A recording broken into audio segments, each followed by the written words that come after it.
Assalamualaikum warahmatullahi wabarakatuh. Kembali lagi di channel Portal Dimensi dan tentunya masih bersama saya Kang Slamet di sini. Kali ini Kang Slamet akan menceritakan sebuah kisah yang berjudul Dewi Mayang Gresik. Cerita ini ditulis oleh Eliasmin Rumi, dan sebelum kita masuk ke ceritanya, buat kalian yang belum subscribe channel ini, tekan tombol subscribe-nya terlebih dahulu dan tekan tombol notifikasinya agar kalian tidak ketinggalan cerita terbaru dari Portal Dimensi. Juga jangan lupa follow Instagram Portal Dimensi juga. Gak usah berlama-lama lagi, langsung saja kita masuk ke ceritanya. Dewi Mayang Gresik.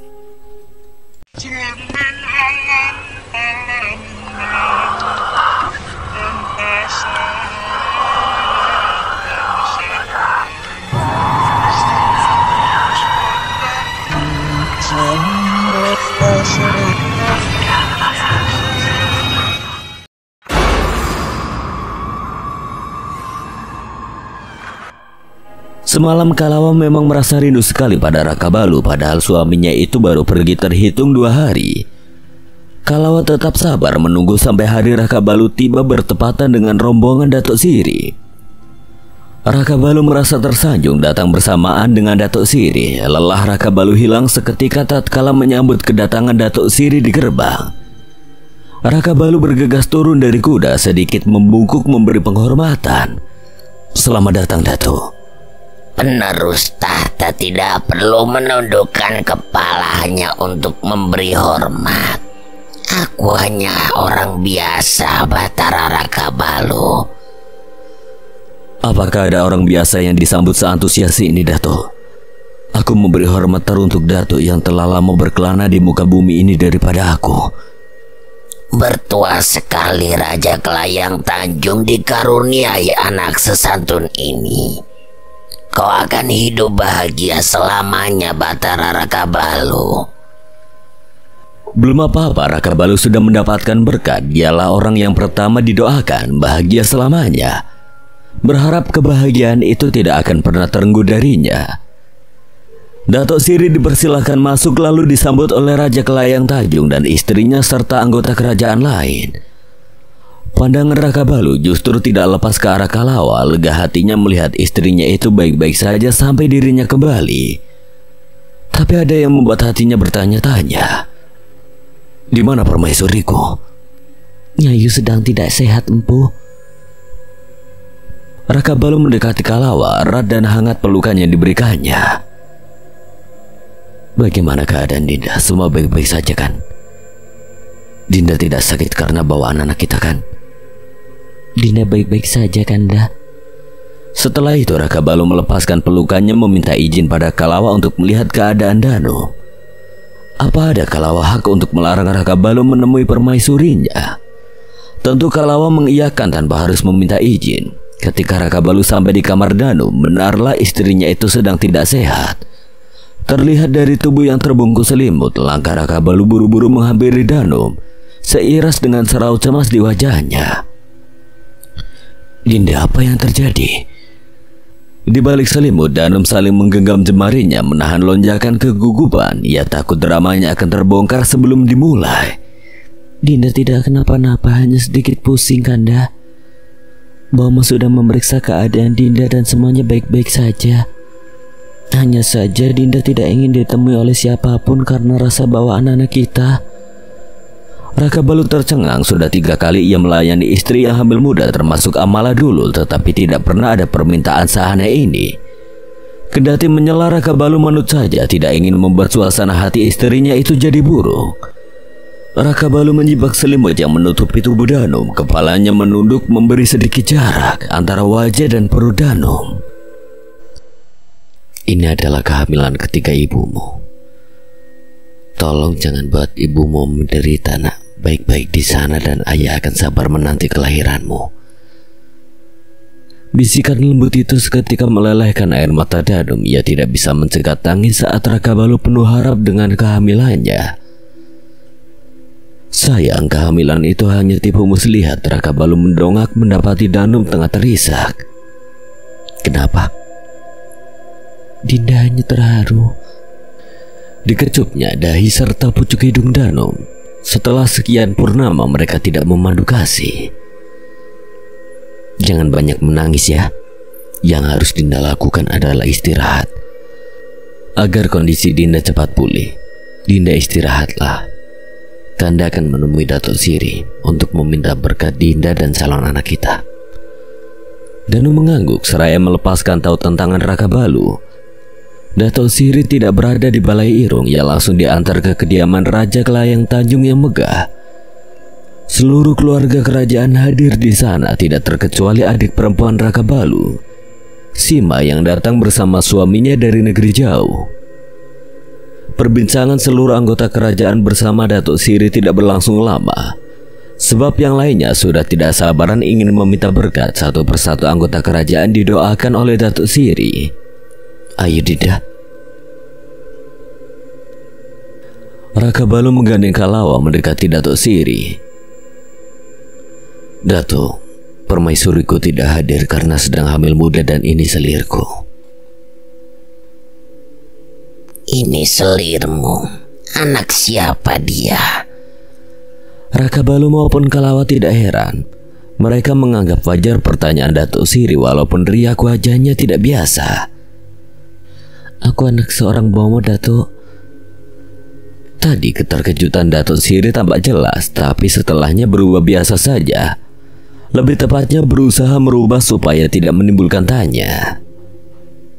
Tidak perlu memberi doa pada selirmu karena garis takdirnya mengalahi doaku. Meski sama-sama tidak mengerti maksud ucapan itu, keduanya kompak mengangguk. Gara-gara itu pula Kalawa mendulang kecewa dalam hati, tatkala hanya dirinya saja yang tidak didoakan oleh Datuk Siri. Setelahnya Raka Balu mengantar Kalawa kembali ke harem. Tidak perlu bersedih. Bukankah Datuk Siri sudah mengatakan bahwa Dinda lebih kuat dari doanya? Jadi Dinda tidak usah memikirkan itu. Ucapan Raka Balu sekedar menghibur hati selirnya yang tengah bersedih dan kecewa. Selepas mengantar Kalawa, Raka Balu hendak kembali menemui Datuk Siri mencari jawaban perihal kegelisahan hati. Namun diurungkannya karena Datuk Siri lelah butuh istirahat. Akhirnya Raka Balu menemui Datuk Siri di malam hari. Ia datang ke tempat khusus tamu agung yang berjarak tidak jauh dari kediaman ayahnya. Raka Balu permisi dengan sopan lalu masuk setelah dipersilakan. Pasti percakapanmu dengan samudera yang mengantarkanmu ke sini, bukan begitu, Batara Raka Balu? Raka Balu tidak tercengang. Ia sudah menduga jikalau samudera lebih dulu menceritakan soal itu. Kalau begitu Datuk, apa Datuk punya cara lain? Tidak disangka Datuk Siri menghela nafas panjang, matanya berkilat nanar. Ada rasa enggan ketika harus menjawab pertanyaan Raka Balu. Begini Raka Balu. Katakan saja Datuk. Raka Balu menyela cepat, tidak ingin banyak basa-basi. Riak wajah Datuk Siri yang mendadak berubah sudah cukup membuatnya mengerti. Ia merasa terluka bahkan sebelum Datuk Siri berkata, "Tolong katakan sesuatu yang membuat aku lega sedikit saja Datuk." Datuk Siri kembali menghela nafas, kali ini lebih berat dari sebelumnya. Berterus terang pada Raka Balu bagai dilema.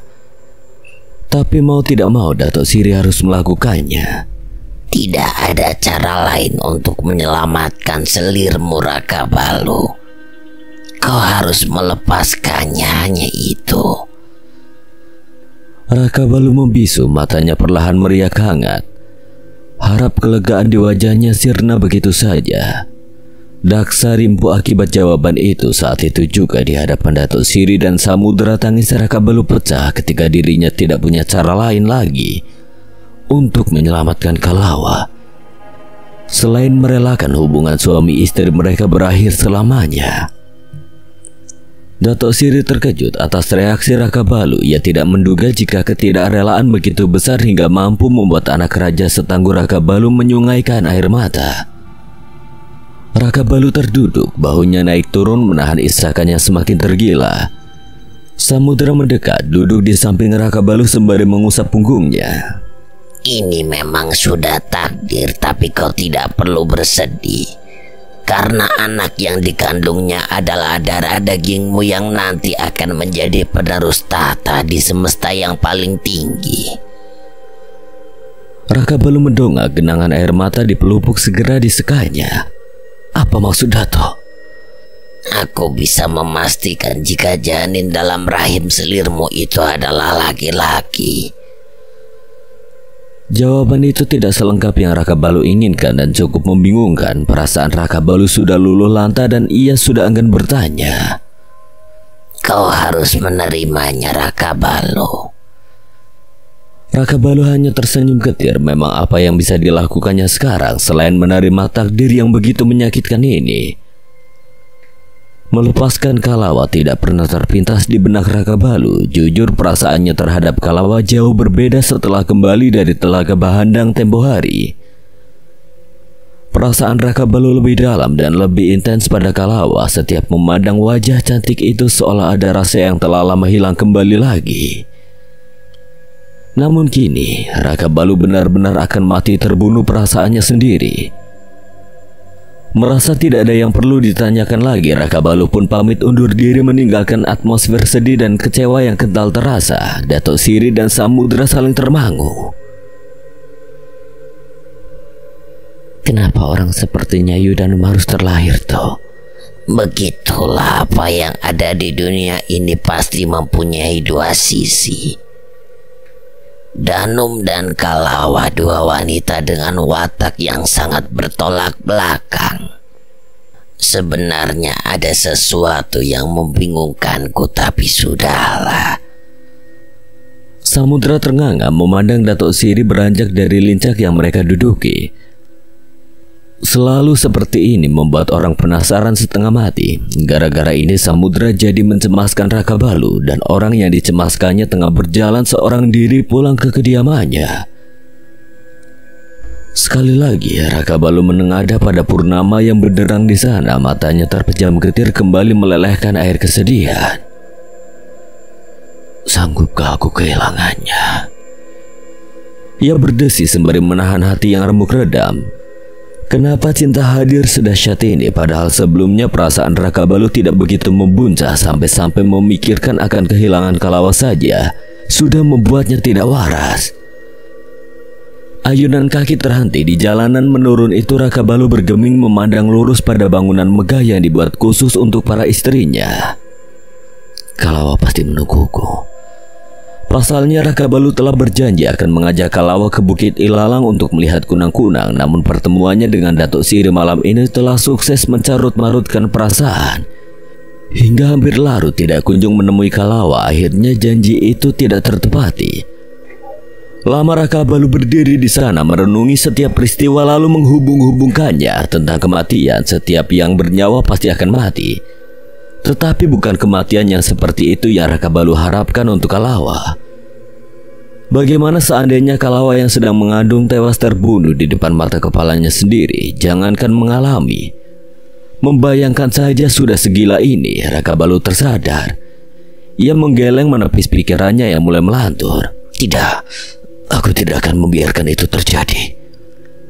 Lekas-lekas Raka Balu melangkahkan kaki kembali ke kediaman, dan setelah malam ini tekadnya akan bulat untuk melepaskan Kalawa. Selir putra mahkota itu sesekali mendongak ke arah pintu yang sengaja dibuka untuk memastikan kedatangan sang suami. Hanya desau angin yang masuk menghantam secumut kecewa. Apakah Anda sibuk atau sedang menemani Nyayu Danum yang sedang sakit? Ketidakhadiran Raka Balu membuat Kalawa menduga yang entah-entah, karena Raka Balu bukan orang yang ingkar janji terhadap janjinya sendiri. Tak sengaja Cinde lewat lantas berbelok melihat ke pintu kamar Kalawa yang terbuka. Dilihatnya pemilik kamar sedang duduk termangu bertopang dagu di atas meja. Nyayu, kenapa masih duduk di sini? Kalawa sedikit tersentak buru-buru menoleh ke arah pintu. Ada apa, Cinde? Ternyata pertanyaan Cinde tadi sama sekali tidak didengarnya, malah balik melayangkan pertanyaan. Nyayu tidak tidur, ini sudah hampir tengah malam. Empu akan marah jika tahu Nyayu tidur larut. Cinde mengoceh bagi seorang ibu memperingatkan anaknya. Kalawa menghela nafas panjang, tatapannya tiba-tiba murung. Justru aku sedang menunggunya. Kanda berjanji akan mengajakku melihat kunang-kunang, tapi sampai kini belum juga datang. Purnama di sana sudah meninggi dan itu artinya malam semakin beranjak. Setahu Cindai, Raka Balu adalah orang yang sangat hati-hati. Terlebih kepada istrinya yang sedang mengandung, tidak akan mungkin mengajak pergi ke bukit sudah semalam ini. Sebaiknya Nyayu istirahat saja, mungkin Empu tidak akan datang karena ini sudah sangat malam. Kecewa langsung ketara di wajah Kalawa. Ia benci dengan rasa sensitif yang akhir-akhir ini ia alami. Hanya karena Raka Balu tidak menunaikan janji sepele sudah membuatnya ingin menangis. Semenjak hamil, suasana hatinya memang tidak menentu. Sudahlah, lebih baik Nyayu istirahat saja. Bisa jadi Empu sangat sibuk sehingga malam ini harus menunda janjinya. Nyayu tahu jika istana sedang kedatangan tamu penting. Iya Cindai, aku tidak boleh egois. Akhirnya Kalawa memutuskan untuk tidak lagi menunggu Raka Balu. Setengah malam tersisa dan Kalawa mencoba untuk tidur. Tidak disangka langsung terlelap tanpa aba-aba, padahal biasanya butuh perjuangan ekstra untuk bisa tidur. Namun anehnya di saat tidur pulas begitu Kalawa mengigau dan ini terjadi sejak beberapa hari yang lalu. Apakah karena tadi terlalu bersemangat menunggu ajakan Raka Balu dan ternyata Raka Balu sedang bermimpi? Hal yang sama ketika bermalam di rumah Ki Kramat, wanita cantik bergaun purnama itu mendatanginya lagi. Tapi kali ini wanita dalam mimpinya hanya tersenyum sembari membuka tutup cupu keramik yang dipegangnya. Raka Balu amat terkejut. Wewangian yang ada dalam cupu keramik itu beraroma sama dengan sehirup aroma wangi dari tubuh Kalawa. Ia paham betul dengan aroma yang belakangan ini bagai candu baginya. "Berikan padaku." Alih-alih memberikan, wanita itu malah menghaburkan wewangian itu di tubuhnya sendiri. "Wewangian ini memang kesukaanmu, suamiku." Raka Balu berteriak bertanya siapa sebenarnya wanita itu. Tapi tiba-tiba ia serasa berteriak di ruang hampa. Tidak ada yang terdengar selain senandung dengan syair rindu yang dilantunkan wanita itu. Raka Balu jatuh bersimpuh. Tidak disangka air matanya meleleh. Ada perasaan janggal yang melesak ke hatinya. Ada apa denganku? Ia meremas menepuk dadanya demi melenyapkan perasaan aneh yang tidak dimengertinya. Serasa rindu, tapi entah rindu macam apa dan pada siapa. "Berhenti menggemakan syair itu!" Perlahan syair itu berdengung jauh, kian jauh dan hilang begitu saja. Di akhir mimpi, Raka Balu terbangun dengan keringat dingin mengucur. Debaran dada masih sangat terasa dan terlalu aneh jika itu dikatakan mimpi. Sebab sepertinya terlalu nyata. Mimpi itu membuat malamnya pergi begitu saja. Membuat pagi datang dengan cepat. Raka Balu segera bangun dan membersihkan diri untuk menunaikan agendanya hari ini. Meski hati berantakan tidak tentu arah, anggota kerajaan sedang berkumpul makan bersama sebagai jamuan istimewa pada Datuk Siri. Wanita itu senang bukan kepalang disambut seroyal ini oleh Raja Kelayang Tanjung, padahal dirinya merasa hanya orang biasa. Yang lain telah lama hadir di sana, sementara Kalawa baru tiba dan Danung tidak hadir masih dengan alasan yang sama. Kalawa amat berseri pagi ini, auranya tampak amat berbeda. Ia duduk di samping Raka Balu yang begitu dingin memandangnya. "Selamat pagi, Kanda." Kalawa menyapa selembut itu, tapi Raka Balu tidak menyaut, membuat Kalawa tidak enak hati. "Maaf untuk semalam karena tidak datang." Kalimat itu terdengar amat ketus. Kalawa jadi berpikir keras apa kesalahannya sehingga Raka Balu tampak marah. Bukankah dirinya yang harus marah karena Raka Balu tidak datang tanpa alasan? Kalawa diam, makan pagi ini jadi tidak nikmat untuknya. "Lusa kami akan bertolak ke selat menumpang perahu yang disediakan oleh raja negeri ini. Aku berterima kasih sekali atas kebaikan Raja Kelayang Tanjung dan keluarganya. Pantas saja Paduka Raja amat disayang para rakyatnya, makmur dan bahagia untuk Paduka Raja dan semua." Datuk Siri memuji hingga Raja Kelayang Tanjung merasa tersanjung. Ia pun balik mengucap terima kasih. Saat yang lain berbincang hangat, Raka Balu justru diam dengan seraut dinginnya. Kalawa melirik ragu ke arah suaminya itu. Kanda, Dinda minta maaf jika... Ucapan Kalawa terhenti saat kala Raka Balu sontak mengangkat tangan sebagai isyarat agar Kalawa jangan banyak mengoceh. Makan bersama telah usai, beberapa di antara anggota kerajaan perlahan undur diri dari pertemuan itu. Datuk bisa menunggu di sini dulu bersama yang lain. Aku hendak mengantar Mahapati kerajaan Serdang ke gerbang. Mahapati hendak. Tunggu Ayahanda. Ada apa Raka Balu? Yang ada di sana heran dibuatnya serta tidak sabaran menanti apa yang akan diberitahu oleh Raka Balu. Bola mata Kalawa bergulir mengikuti pergerakan Raka Balu yang spontan berdiri. Jangan pergi dulu karena aku ingin mengatakan sesuatu yang penting Ayahanda. Samudra menoleh ke arah Datuk Siri yang duduk beberapa depa di sampingnya. Wajah wanita itu setegang apa yang akan diucapkan Raka Balu. Katakanlah, jangan membuat kami menunggu seperti ini Raka Balu. Sama seperti sang ayah, Raka Balu juga tidak suka berbahasa basi di hadapan semua orang yang melantangkan sekalimat yang sangat mencengangkan. Kebetulan kita berkumpul di sini. Aku harap tidak ada pertanyaan atau menyela keputusanku. Kalian semua akan jadi saksi bahwa aku melepaskan Kalawa sebagai selirku. Kalimat itu lantang tanpa keraguan sedikit pun. Kalawa mendongak matanya sebulat purnama. Apa maksud Kanda? Apa yang terjadi denganmu Raka Balu? Kalawa tengah mengandung dan kau ingin melepaskannya. Ini sudah menjadi keputusanku. Siapapun tidak ada yang boleh menyangkal atau angkat pedang kalian melawanku. Tidak ada yang salah dengan keputusanku sekalipun Kalawa sedang mengandung darah dagingku. Kalawa hanya seorang selir dan aku bebas melepaskannya kapanpun aku mau. Jika kalian tanyakan alasan, karena aku sudah bosan dengannya. Rasanya pernyataan itu lebih tajam dari mando yang selalu Raka Balu tenteng ke sana kemari. Seluruh ketidakpercayaan Kalawa atas tindakan Raka Balu terrangkum dalam bola matanya yang kian berair. Bahkan Ruknila beberapa kali mengerjapkan mata seolah menyadarkan diri yang tengah bermimpi. Namun nyatanya semilir angin kepedihan menyapa kulit wajah membuatnya tersadar bahwa semua ini nyata. Raka Balu, kau... Setegar Raja Kelayang Tanjung saja kontan syok gara-gara perbuatan anaknya sendiri. Pedih hati Kalawa sampai membuat keluh lidah bertanya mengapa sudah tidak sanggup. Tidakkah Raka Balu terlihat naif? Siapa yang akan menyangka dengan kesungguhan yang baru dilantangkannya? Dari duduknya Ruknila berseru, "Apa yang membuatmu bosan anakku? Kemarin kau bela-bela berbohong hanya demi tidak berpisah dengan Kalawa. Tapi hari ini kau tampak berubah sekali." Raka Balu terkena pukulan telak, berkilah dengan jawaban rasa tidak memungkinkan. Akhirnya ia pamit pergi dari sana. Serangan angin yang masih bersepoi tanpa rasa bersalah.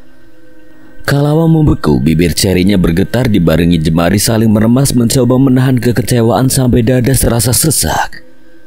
Ruknila buru-buru menghampiri Kalawa. Saat itulah tangisnya pecah dalam pelukan sang ibu mertua. Raka Balu keterlaluan. Raja Kelayang Tanjung melengking gusar. Raka Balu bukan hanya menyakiti Kalawa, tapi seumur-umur mencoreng muka di hadapan keluarga dan tetamu agung. Maaf atas ketidaknyamanan ini. Jangan menangis lagi Kalawa, ibunda akan bicara dengan Raka Balu. Keadaan Kalawa terlihat tidak stabil sehingga Ruknila harus membawanya kembali ke harem. Ruknila sendiri yang mengantar Kalawa sampai ke tempatnya. Tangis Kalawa pun perlahan mereda walau masih syok dengan keputusan Raka Balu yang tiba-tiba. Apa yang terjadi Kalawa? Apa kalian bertengkar hebat?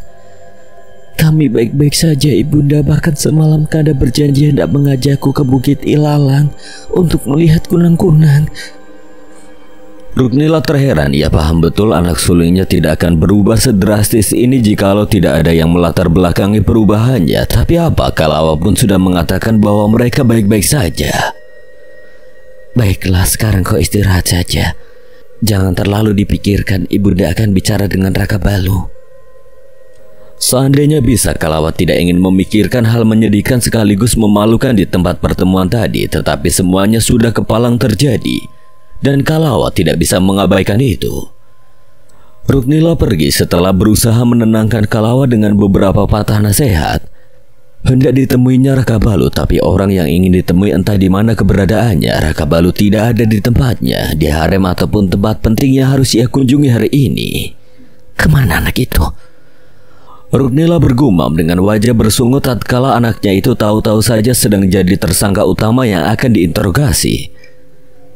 Ternyata Raka Balu sedang berada di sebuah ruang yang biasa digunakan untuk semedi. Ia sudah berfirasat ibu serta ayahnya akan ikut campur, membuatnya sengaja menghindar. Kabar seheboh itu tentu langsung sampai ke telinga Danum. Dayang-dayang pilihannya memang pengepul informasi yang handal.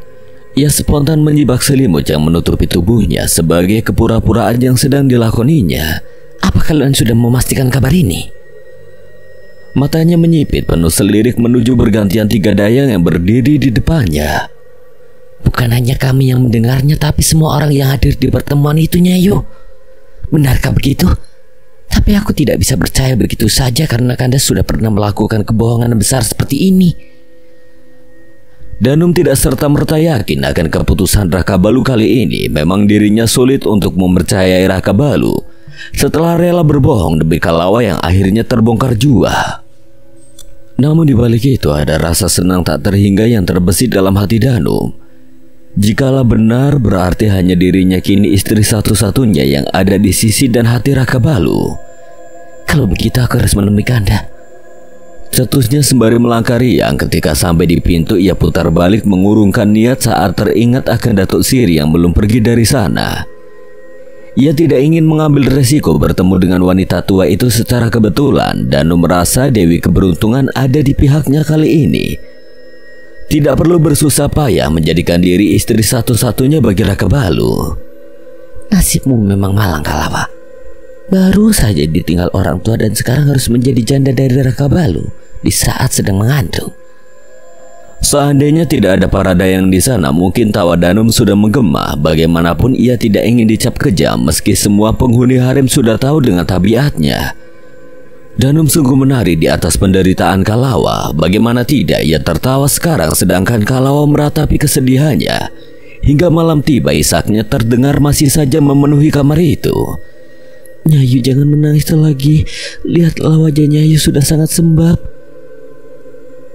Cindai hanyalah dialah saksi hidup atas segala kepedihan dan kesedihan yang Kalawa alami. Kalawa menyekat tetesan air mata yang sejak tadi mengalir. Katakan padaku, Cindai, apa ada yang lebih menyakitkan dari ini dicampakkan begitu saja? Aku tahu, Nyayu, maafkan aku. Tidak perlu meminta maaf, kau tidak bersalah. Tiba-tiba Kalawa bangun dari duduknya melangkah menuju pintu.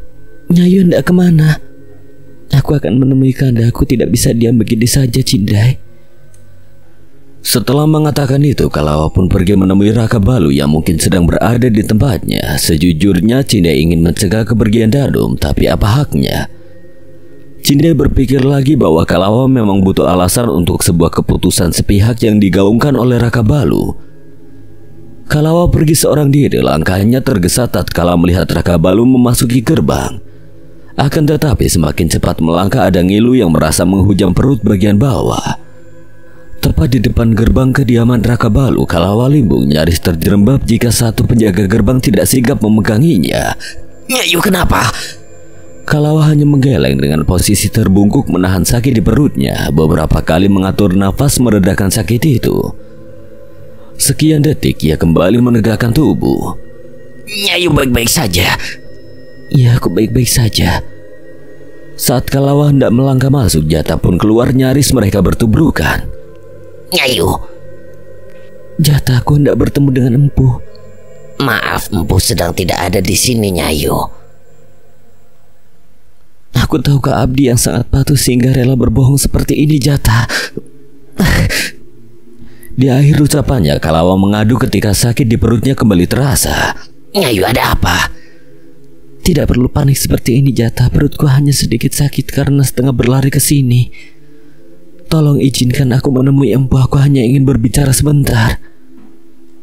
Kali ini Jata tidak peduli atas konsekuensi yang akan diterimanya dari Raka Balu karena melanggar perintah untuk tidak mengizinkan siapapun masuk ke sana, dan dirinya sendiri yang mengantar Kalawa sampai ke kamar Raka Balu. Hanya karena tidak tega melihat Kalawa tampak menahan sakit. Empu, boleh aku masuk? Masuklah. Kalawa kembali tersenyum getir mendapati Raka Balu memang ada di sana, tetapi sengaja tidak ingin menemuinya. Bersamaan dengan derit pintu, Raka Balu yang sedang duduk di tengah kamar langsung dihadapkan dengan sosok mungil yang berdiri lunglai di ambang pintu. Sorot mata Raka Balu menampilkan keterkejutan lalu berpindah tajam ke arah Jata. Apa Dinda diizinkan masuk? Raka Balu tidak menyaut, ia hanya terus memandangi Kalawa yang berjalan mendekat sementara Jata pamit undur diri. Tepat di sisi meja itu Kalawa berdiri sehingga Raka Balu bisa melihat jelas sisa-sisa air mata di wajah sembabnya. Sampai detik ini Raka Balu masih diam menunggu Kalawa mengutarakan kedatangannya.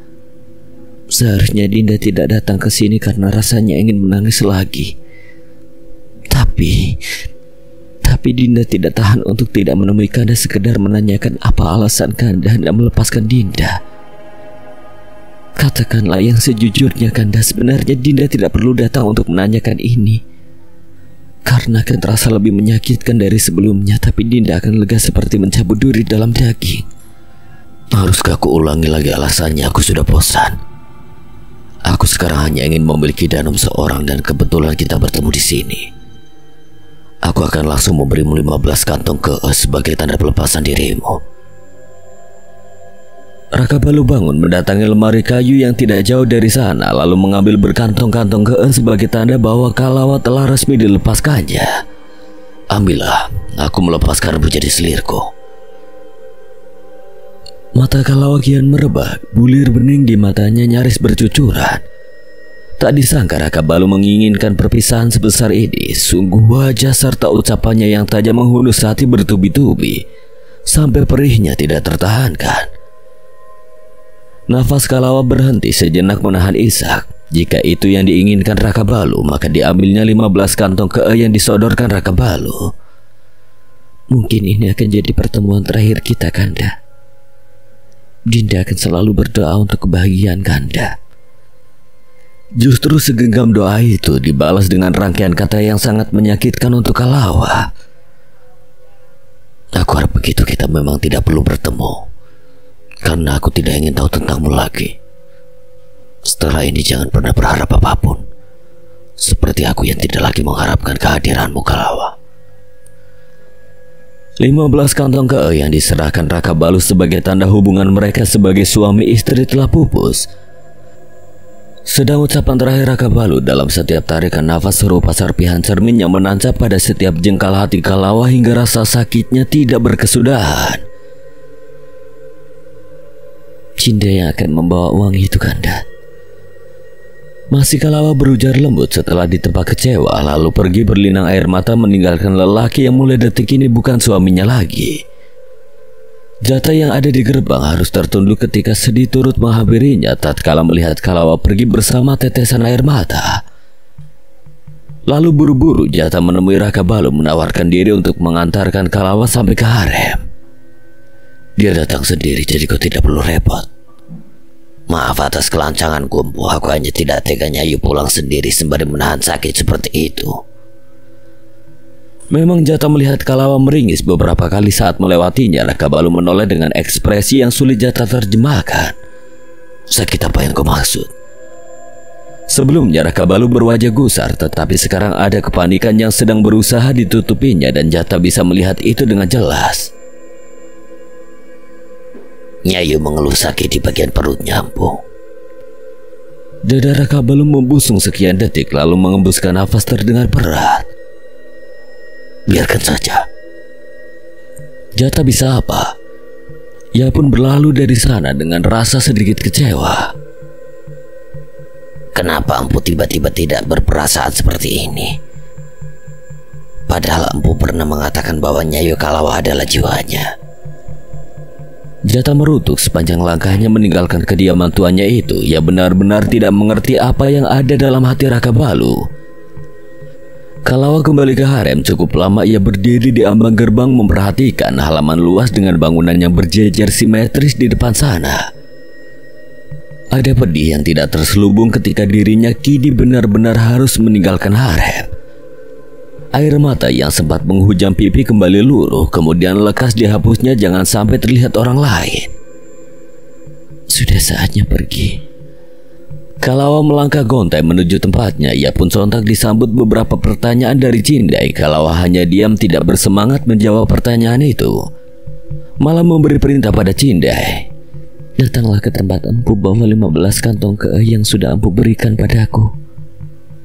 Cindai bergegas pergi tanpa tanya lagi. Sesuai dengan perintah, bawa 15 kantong keeh sudah ada di atas nampan yang dibawanya. Lalu uang itu diserahkan kembali pada Kalawa. Keduanya duduk berhadapan di antara meja bundar. Wajah sembab serta mata bengkak Kalawa membuat Cindai ingin menangis saat itu juga. Kemalangan seolah tidak ada habisnya menghampiri Kalawa. Siapa yang tidak menangis melihat keadaannya? Kalawa menyodorkan sebanyak 9 kantong keeh. Ambillah sebagian untukmu Cindai sebagai rasa terima kasih karena selama ini sudah setia menemaniku. Mungkin juga ini pertemuan terakhir kita. Kata-kata itu akhirnya membuat pertahanan Cindai runtuh. Di depan Kalawa tangisnya meluru tanpa bisa dicegah. Cindai tidak perlu menangis. Bagaimana aku tidak menangis? Perkataannya ya seolah memutuskan hubungan kita juga. Kita sama-sama sudah tidak mempunyai orang tua dan aku sudah menganggapnya Yu sebagai kakak sendiri. Meskipun terdengar kurang pantas, aku akan tetap bersamanya Yu dimanapun dan kapanpun. Dan apa ini? Bukankah Nyayu lebih membutuhkan ini untuk persiapan melahirkan? Ini semua milik Nyayu dan aku takut terkena tulah karena menerima serahan dari empu. Nyayu simpan saja ini untuk keperluan nanti. Cindai mengakhiri pembicaraan, setelah itu bergegas mengemasi pakaian Kalawa lebih dulu. Barulah pakaian miliknya karena mereka berdua akan meninggalkan istana hari ini juga. Untuk apa berlama-lama di sana? Kalawa sadar dirinya tidak punya kedudukan apapun di sana setelah dicampakkan Raka Balu tanpa alasan yang jelas. Bagi seorang selir seperti dirinya memang tidak berharga lagi setelah dilepaskan sekalipun sedang mengandung keturunan anak raja. Semua tergantung Raka Balu hendak memasukkan anak itu ke dalam silsilah keluarganya atau tidak meski memiliki darah bangsawan. Cepat ke masjid Cindai, aku ingin segera pergi dari sini. Cindai berhenti sejenak memasukkan pakaian Kalawa ke dalam buntilan. Kita akan tinggal di mana Nyayu? Kita akan kembali ke rumah lamaku.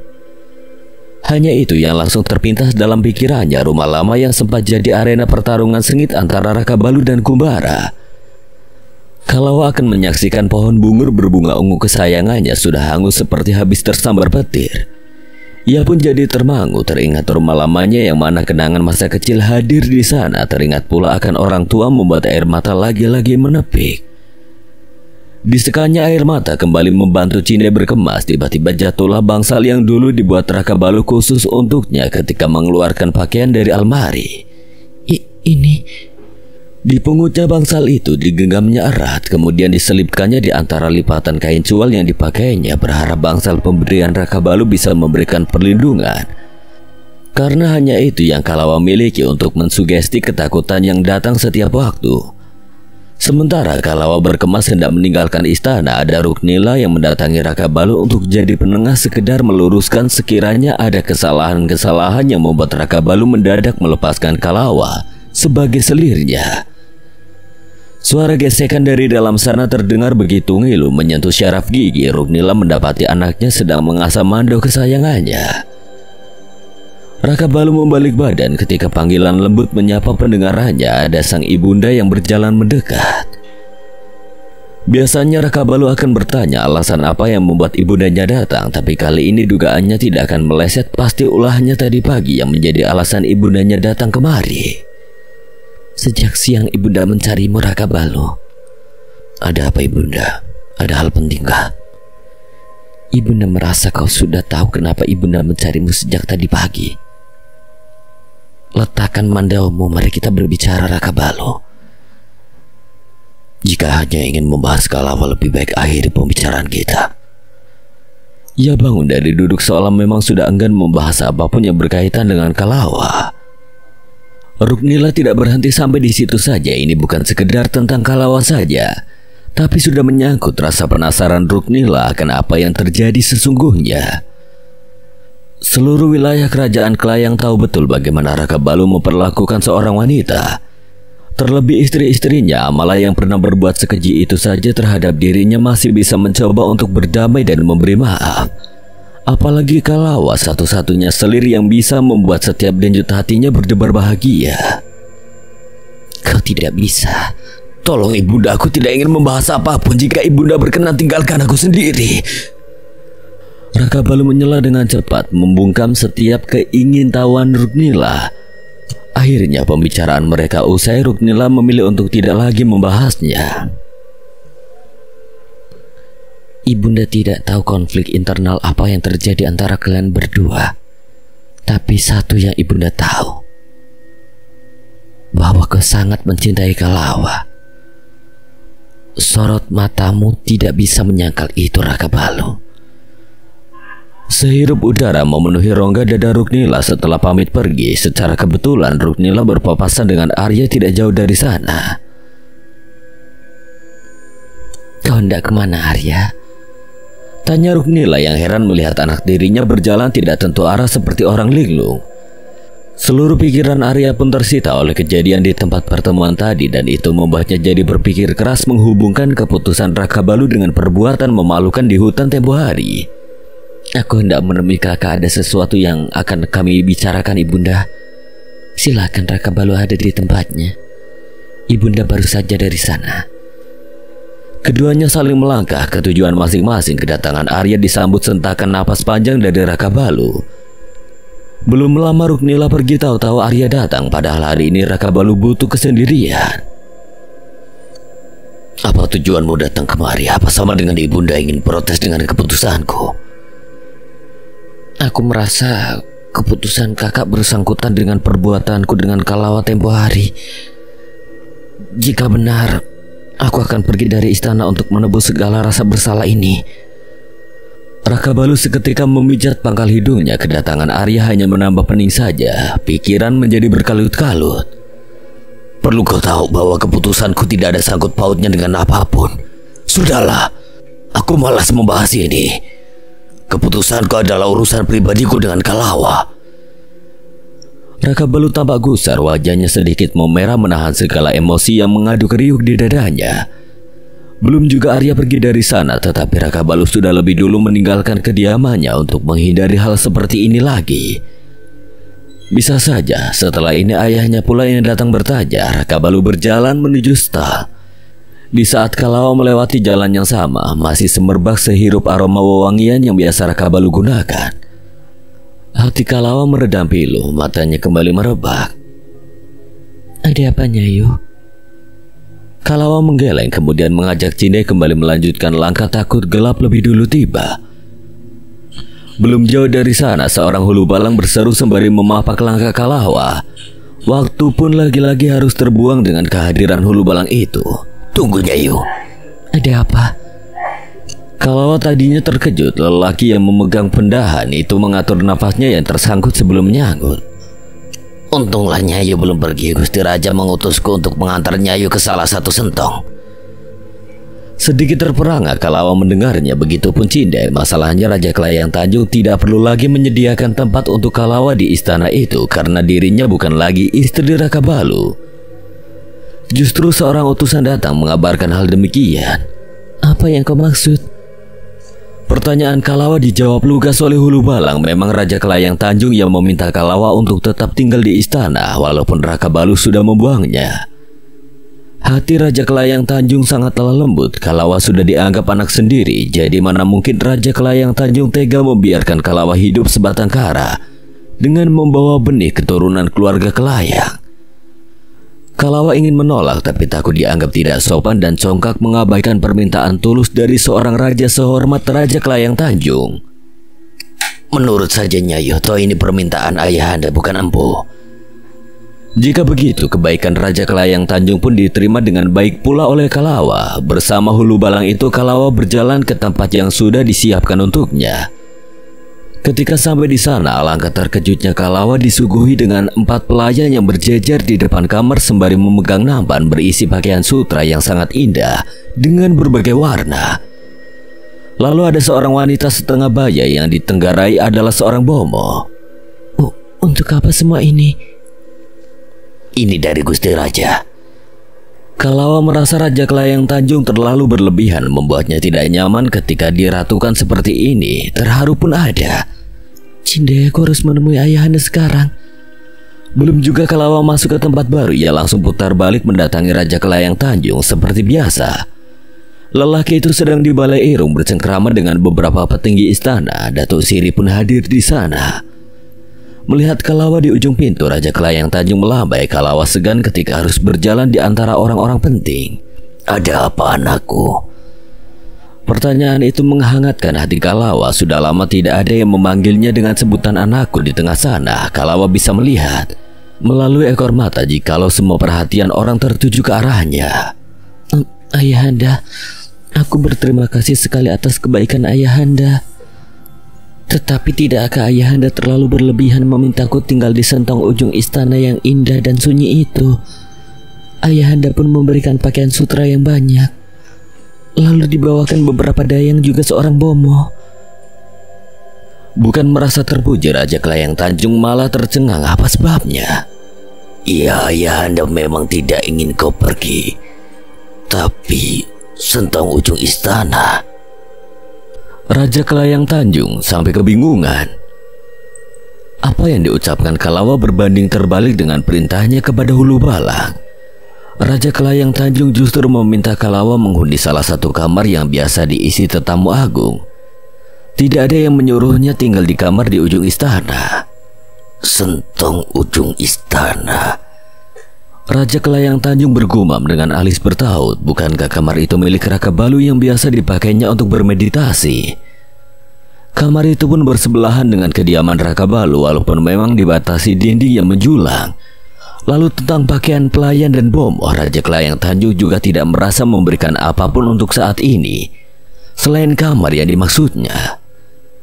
Tidakkah Raja Kelayang Tanjung kebingungan? Perintahnya jauh melenceng. Pantas saja Kalawa mengatakan pemberiannya terlalu berlebihan. Raja Kelayang Tanjung dilanda kebingungan bukan main, sementara Kalawa masih tertegun dengan muka sembab. Datuk Siri yang juga ada di sana diam saja sama seperti yang lainnya, tapi lipatan di dahinya mengisyaratkan ia tengah merasakan sesuatu. Entahlah, semacam ada tarikan energi dari diri Kalawa, namun Datuk Siri tidak bisa menerawang energi apa itu. Raja Kelayang Tanjung ingin sekali meluruskan kesalahpahaman sore ini, tetapi ia pun tidak bisa meninggalkan kelakarnya dengan para petinggi istana dan tetamu agung. Iya.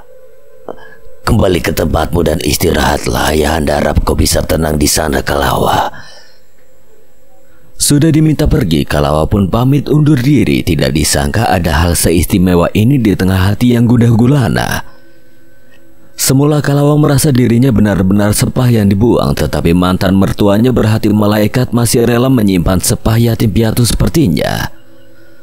Untuk dua alasan Raja Kelayang Tanjung masih mempertahankan Kalawa di istana itu. Pertama, Raja Kelayang Tanjung tidak akan melupakan jasa Labi yang sudah meluangkan seluruh waktu, menguras tenaga dan berlapang dada ketika harus mendekam di penjara bawah tanah gara-gara ketidaksabaran Ruknila. Sampai akhirnya Labi berhasil melewati ujiannya menyembuhkan Raja Kelayang Tanjung dari teluh dahsyat yang dikirimkan menantunya sendiri. Dan yang kedua, karena Kalawa sedang mengandung cucunya, tidak peduli seberapa besar Raka Balu akan melayangkan protes nanti. Ayahanda memang orang yang bijaksana, berhati lembut ya kan, Nyayu? Cinda mengiringi langkah Kalawa. Tidak ada sautan, Kalawa hanya tersenyum samar. Cinda yang mengiringi langkah Kalawa dari belakang, mendengar ringkikan Kalawa menahan sakit yang lagi-lagi terasa menghujam perutnya. Sampai di kamar, Kalawa spontan tertunduk akibat nyeri yang tidak tertahankan itu. Sakit sampai menapaki 3 anak tangga menuju kamar saja tidak kuat. Nyayu, kenapa? Cinda panik menyuruh bomo yang dikhususkan menjaga kesehatan Kalawa. Sejurus kemudian bomo wanita menghambur keluar menghampiri Kalawa. Apa ini guna bomo di tempat di sini? Apa ayahanda punya ilmu kebatinan bisa memprediksi sesuatu seperti ini akan terjadi? Dikala genting masih sempat Cinde bersangka konyol seperti itu, ia terkesiap buru-buru memapak Kalawa dibantu Bomo. Yang diperiksa adalah calon cucu diraja yang ada di rahim Kalawa, jadi Bomo harus memberikan pelayanan serta ketelitian dalam memberikan penanganan. Kalawa serta bayinya dinyatakan baik meski sempat mengalami pendarahan ringan. Apa terjadi sesuatu? Calon bayi Nyayu baik-baik saja. Bercak darah itu disebabkan Nyayu yang terlalu lelah. Saya sarankan agar Nyayu banyak istirahat. Kalawa bernapas lega. Tidak ada yang paling ditakutkannya di dunia ini selain kehilangan calon bayinya. Hanya janin itu yang Kalawa miliki di dunia ini setelah semua orang-orang terkasih meninggalkannya, termasuk Raka Balu. Bomo pamit hendak membuatkan minuman herbal untuk menjaga dan menguatkan janin yang sedang tumbuh baik dalam rahim Kalawa. Setelah ini jangan pikirkan apapun lagi Nyayu. Jangan berlelah-lelah, fokus saja dengan kandungan Nyayu. Kalawa membenarkan nasihat Cinde. Memang tidak ada gunanya untuk terus memikirkan yang sudah-sudah. Walau langit runtuh, semua yang terjadi tidak akan pernah kembali lagi. Nyayu berbaring saja. Jika ingin sesuatu panggil saja Dayang di sini. Karena aku akan ke dapur istana meminta juru masak membuatkan kepurun untuk Nyayu. Kalawa pun berterima kasih sebelum Cinde pergi. Mendekati area dapur, Cinde mendapati Bomo yang memeriksa Kalawa sedang bercakap-cakap dengan Dayang senior kepercayaan Ruknila. Cinde menghampiri keduanya sekedar ingin tahu apa yang menjadi topik pembicaraan mereka. Tidak ada yang spesial. Pembicaraan itu bermula saat Dayang senior berpapasan dengan Bomo yang berjalan tergesa membuatnya heran dan bertanya. Bomo pun menjawab sekenanya hendak membuatkan Kalawa minuman herbal. Kenapa kau di sini, Cinde? Aku hendak ke dapur istana. Lantas Dayang senior beralih memandang Bomo. Kau sudah memperkirakan berapa usia kandungan Nyayu Kalawa? Kira-kira sudah melewati 10 purnama. Atas perbincangan itu, Dayang senior melapor kepada Ruknila tentang usia kehamilan Kalawa. Gara-gara itu pula terbesit dalam pikiran Ruknila untuk mengadakan satu ritual yang memang biasa para wanita hamil di istana itu lakukan. Kalau begitu ritual Angge bisa dilakukan oleh Kalawa dan Danum. Bukankah usia kandungan Danum tidak berjauhan dengan Kalawa? Iya Ibunda Ratu, seingatku Empu mengadakan acara awal kehamilannya Nyayu Danum bertepatan dengan panen raya tiba. Jadi bisa dipastikan usia kandungan Nyayu Danum pun sudah lebih dari 10 purnama. Ruknila manggut-manggut bertopang dan membenarkan itu. Namun untuk sekarang Ruknila hanya akan membicarakannya dengan Raja Kelayang Tanjung. Sedangkan dengan Raka Balu akan menunggu hati serta hari anaknya itu membaik lebih dulu setelah melepaskan Kalawa baru-baru ini. Sebab ritual itu bukan hanya untuk Danum tetapi juga untuk Kalawa. Tidak sabar saat itu juga Ruknila menemui suaminya, padahal malam telah datang. Mula-mula ingin menemui Kalawa lebih dulu. Tetapi di tengah jalan ia kembali putar arah mengurungkan niat, takut mengganggu Kalawa yang mungkin sedang istirahat. Ya, Kalawa memang sedang mengistirahatkan diri, bahkan sejak tadi sampai-sampai persendiannya terasa sakit semua. Kalawa beranjak mengambil ajang yang berisi benang sulam dan sehelai kain sutra berwarna putih. Lalu duduk di dekat jendela yang sengaja dibuka. Kegiatannya kali ini sekedar pengalian dari rasa bosan. Ia tidak mengetahui jikalau dari kejauhan ada yang tidak bosan memandangnya. Tempat itu memang strategis dirancang sedemikian rupa hingga sosok anak raja itu berdiri di atas gili-gili yang tinggi dekat kamar leluasa memperhatikan pujaan hatinya yang tengah duduk menyulam. Kenapa Dinda semakin hari semakin mempesona? Gumamnya dengan senyumnya terkulum. Raka Balu asik sendiri dengan kegiatannya itu. Akan tetapi kegiatannya harus terusik dengan sesuatu. Matanya yang tajam menangkap sosok bayangan yang melompat dari sayap bangunan sebelah kanan ke atap kamar Kalawa. Penyusup. Tahu bayangan itu mengincar Kalawa, Raka Balu tidak akan tinggal diam. Dikejarnya bayangan itu hingga suara gaduh di atas atap menakuti Kalawa. Ada apa di sana? Kalawa lekas menutup jendela dan juga Cinde sigap menutup pintu. Nyayu, apa yang terjadi? Suara apa itu di atas atap? Aku takut. Nyali Cinde yang tidak seberapa membuat Kalawa ikut takut. Keduanya berdiri di tengah kamar saling menggenggam jemari. Napas Kalawa yang sempat memburu mulai terkendali tatkala suara itu perlahan menjauh dan hilang begitu saja. Dari jarak dekat Raka Balu meluncur cepat berusaha menangkap bayangan hitam yang telah merubah wujudnya yang ternyata adalah Kumbara. Kau... Kumbara geram, ia semakin kalap menyerang. Raka Balu hanya bergerak lembut bagai udara yang mengalir menangkis serangan. Kumbara semakin bernafsu, memperlebar jarak serangannya untuk mengunci jarak dengan Raka Balu. Tapi secepat apapun gerakannya selalu mampu ditangkis dan dielakkan oleh Raka Balu. Kumbara memancing Raka Balu untuk mengejarnya. Tepat ia melihat Raka Balu memburunya secepat kilat, ia pun menyeringai puas karena Raka Balu berhasil dikelabui. Kumbara berbalik dengan tiba-tiba menghunus pedangnya menyerang ke samping ketika Raka Balu berdiri di sebelah kanannya. Namun Kumbara salah perhitungan. Tangan kiri Raka Balu justru mencengkram erat kepala tangannya yang memegang pedang dan tangan kiri Raka Balu menekan persendian siku Kumbara hingga ngilu. Itu pun Raka Balu hanya menggunakan setengah tenaganya saja. Kumbara terpundur, meringis menahan sakit. Sebelumnya aku sudah memperingatkanmu, wahai penduduk Suralaya. Katakan padaku apa maksudmu ingin mencelakai istriku. Jangan membuatku berada lebih lama di pentala yang hina ini. Bergantian Raka Balu yang sekarang tersenyum sinis mendengar kejengkelan Kumbara. Kau penghuni Suralaya, mana kau tahu tentang pentala? Apa yang kau banggakan? Kau justru diasingkan ke tempat yang hina ini hanya karena cintamu. Aku ingin sekali melenyapkanmu seandainya aku bisa, tapi tugasku hanya melenyapkan istrimu Arutala. Raka Balu terdiam, denyut jantungnya pun berubah menjadi debaran yang tidak biasa gara-gara ucapan itu. Tiba-tiba Kumbara menebar semacam abu yang membuat penglihatan Raka Balu mengabur sejenak. Di saat itu Kumbara melarikan diri, tidak berniat mengeluarkan ajian sanggai miliknya untuk menghadapi Raka Balu. Sungguh Raka Balu tidak mengerti apa yang baru saja dilantangkan oleh Kumbara, tapi ya sudahlah, Raka Balu tidak ingin menambah beban pikiran. Lagi pula belum jelas kebenaran dan maksud ucapan Kumbara. Namun tidak dipungkiri Raka Balu merasa terancam akan kehadiran Kumbara yang nyatanya ingin menghabisi Kalawa. Kini Raka Balu bergegas kembali meminta Jata untuk memanggil seorang dayang yang diinginkannya. Jata menunaikan tugas dan tidak lama kembali bersama dayang yang dimaksud tuannya. Kemarilah. Perintahnya pada dayang itu, dan lucunya Jata malah ikut melangkah, tidak ingin ketinggalan bahasan. Aku hanya menyuruhnya mendekat, kenapa kau harus ikut mendekat Jata? Keluar. Buru-buru Jata keluar dengan wajah yang sudah memerah. Seperginya Jata, Raka Balu sontak mencecar dayang itu dengan berbagai pertanyaan. Bagaimana dengan keadaannya Yuko, kandungannya? Baik-baik saja bukan? Apa pendarahannya masih terjadi? Apa Bomo itu sudah memberikan obat? Dayang yang menjadi mata-mata Raka Balu pun jadi bingung menjawab seluruh pertanyaan Raka Balu. Nyayu dan kandungannya baik-baik saja, Empu.